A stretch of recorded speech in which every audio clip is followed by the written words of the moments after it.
7 P block elements, P समुदाय के तत्व। जैसा आपने आवर्त सारणी में, दीर्घ आवर्त सारणी में पढ़ा है, उसको 4 समुदाय में बांटा गया है, 4 ब्लॉक में बांटा गया है।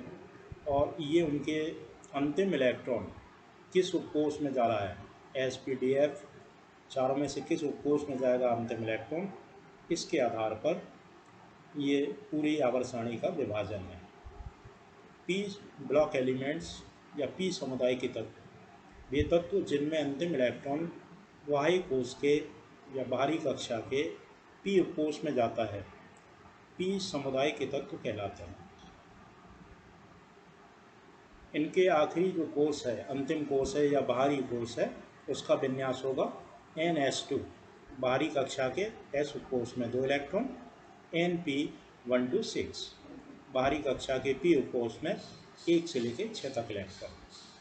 तो इस तरह से इलेक्ट्रॉनिक विन्यास के आधार पर जो दीर्घ आवर्त सारणी है उसमें P ब्लॉक, उसके अंदर 6 वर्ग हैं। NS2 बाहरी कक्षा के S में 2 आए और P में 1 आता है, तो वर्ग 13 है।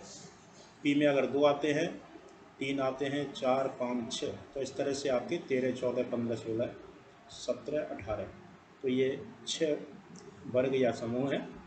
और 13 है उसको 3rd A या 4th A, इसको 14वें को, इसको 5th A, 6th A, 7th A, और ये हो गया आपका 0 वर्ग। इसमें आपके यहाँ इंटर में ये आपके 15, 16, 17 और 18, ये 4 वर्ग हैं जो आपको यहाँ पढ़ने हैं पी ब्लॉक में। ये आपने फर्स्ट ईयर में पढ़ रखे हैं, वर्ग 13 और 14, एल्युमिनियम परिवार और कार्बन परिवार। इसमें एक सवाल आता है कि या तो वो किसी वर्ग का नाम दे देंगे या उसके वर्ग के तत्वों के नाम दे दिए, उनकी आवर्त सारणी में स्थिति की विवेचना करनी है, इस तरह का सवाल आता है। तो ये जो आवर्त सारणी की विवेचना है वो इलेक्ट्रॉनिक विन्यास के आधार पर है। पहला हम 15वां जो वर्ग है या 5th A वर्ग, या इसको नाइट्रोजन परिवार के तत्व, निट्रोजन भी इनको नाम देते हैं, और इनके जो यौगिक होंगे उनको नाम देंगे निक्टाइड। तो इनकी विवेचना करेंगे, आवर्त सारणी में स्थित की विवेचना इलेक्ट्रॉनिक विन्यास के आधार पर। तो इसमें 5 तत्व हैं, NPASSB nitrogen, phosphorus, arsenic, antimony, bismuth. Nitrogen का परमाणु क्रमांक 7 है, और अगर आपको एक मालूम है तो आप इसमें 8, 18, 18, 32 जोड़ करके शेष तत्वों के परमाणु क्रमांक बता सकते हैं। इनका ये विन्यास किया है, ये भी आपको परमाणु संरचना पिछली वर्ष पढ़ाई थी, उसमें आपने विन्यास किया था SPDF में, वही है। 7 के लिए 1s2, 2s2, 2p6, 2p3। तो यहाँ देखेंगे ये दूसरी कक्षा या बाहरी कक्षा है, S में 2, P में 3। ऐसे ही अगला जो तत्व आएगा उसका जो बाहरी विन्यास हुआ तो उसमें एक कक्षा बढ़ गई, 3s2, 3p3, 4s2, 4p3, 5s2, 5p3। ये इनके इलेक्ट्रॉनिक विन्यास की समानता है। विवेचना देखें, इसमें कुछ ये सारी ही विवेचनाएं एक सी हैं, उनमें एक ही तरह से करते हैं। जैसे देखें, पहला है सभी तत्वों के बाह्य कोश में 5 इलेक्ट्रॉन हैं, 2 S में हैं और 3 P में हैं, तो इसलिए हम उनको 5th वर्ग में रख सकते हैं। दूसरी बात, सभी सामान्य तत्व हैं। पीछे आपको बताया था सामान्य तत्व जिनमें आखिरी इलेक्ट्रॉन बाहरी कक्षा में जाता है वो सामान्य है। तो इन सभी में आखिरी इलेक्ट्रॉन जो है बाहरी कक्षा के P में आ रहा है, सामान्य तत्व हैं, और जितने भी सामान्य तत्व हैं उनको A में रखा गया है। अगर बाहरी से अंदर वाली कक्षा में जाते हैं तो वो संक्रमण तत्व होते हैं, उनको हम B में रखेंगे। तीसरी बात, इनका जो बाहरी कोश है अक्रिय विन्यास से 3 इलेक्ट्रॉन कम है। जो हमारी बाहरी कक्षा में 5 है, तो अक्रिय विन्यास मीन्स अष्टक विन्यास है, उससे 3 कम है।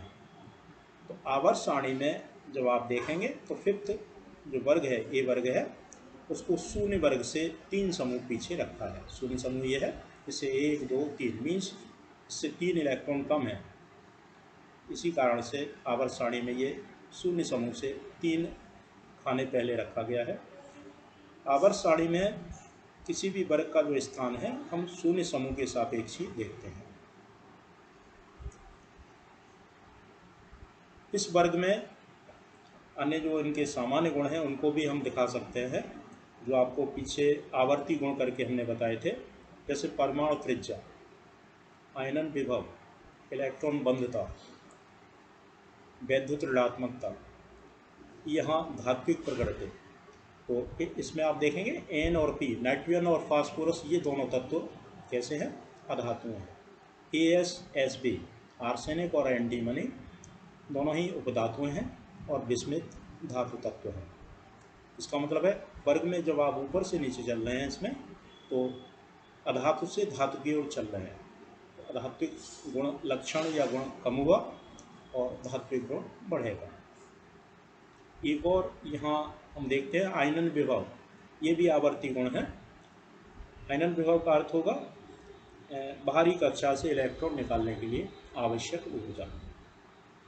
तो जब हम वहाँ पढ़ते हैं तो कहते हैं कि इस तरह से चलने पर आयनन विभव, एक ही आवर्त में जब हम चलते हैं ऐसे बाएं से दाएं, आयनन विभव बढ़ता है। और किसी भी वर्ग में हम चलेंगे ऊपर से नीचे तो आयनन विभव घटता है। तो यहाँ आयनन विभव घटेगा, लेकिन यहाँ जो सवाल एक आता है बार बार कि ये जो आपके 6th ए वर्ग के जो तत्व हैं, मीन्स ऑक्सीजन से नाइट्रोजन का आयनन विभव अधिक होता है। पहला आयनन विभव नाइट्रोजन का अधिक है ऑक्सीजन से, ये सवाल कई बार आया है।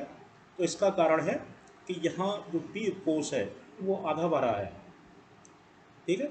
इसका आयनन विभव आधा भरा होने के कारण इसकी जो स्थिति है वो स्थायी बन जाती है। हालांकि ये P6 पूरी भरी स्थिति के सापेक्ष कम होती है, लेकिन जो अन्य स्थितियां हैं पी कोश की इलेक्ट्रॉन भरे होने की जो अन्य स्थितियां उनसे ज़्यादा स्थायी होती है। यही कारण है कायदे से जब हम ऐसे चलते हैं तो आयनन विभव बढ़ना चाहिए क्रम से, लेकिन इनका आयनन विभव मीन्स नाइट्रोजन का आयनन विभव ऑक्सीजन से अधिक होता है। तो ये सवाल भी कई बार आया है। उपलब्धता, ये भी इसमें एक टॉपिक है। नाइट्रोजन हमारा जो है मुक्त अवस्था में वायुमंडल में मिलता है और 78% वायु में नाइट्रोजन है। संयुक्त अवस्था में नाइट्रोजन नाइट्रेट खनिजों के रूप में मिलेगा, फास्फोरस फास्फेटी खनिजों के रूप में मिलेगा, आर्सेनिक, एंटीमनी और बिस्मिथ ये अपने सल्फाइड अयस्कों के रूप में पाए जाते हैं। नाइट्रोजन और फास्फोरस दोनों जैव द्रव्य के लिए आवश्यक हैं। ऑक्सीकरण अवस्था, नाइट्रोजन और फास्फोरस अपने यौगिकों में -3 से +5 तक ON प्रदर्शित करते हैं। इस वर्ग में ऊपर से नीचे चलने पर इनकी जो है +5 ON इसका स्थायित्व कम होता है और +3 का ON का स्थायित्व बढ़ता है।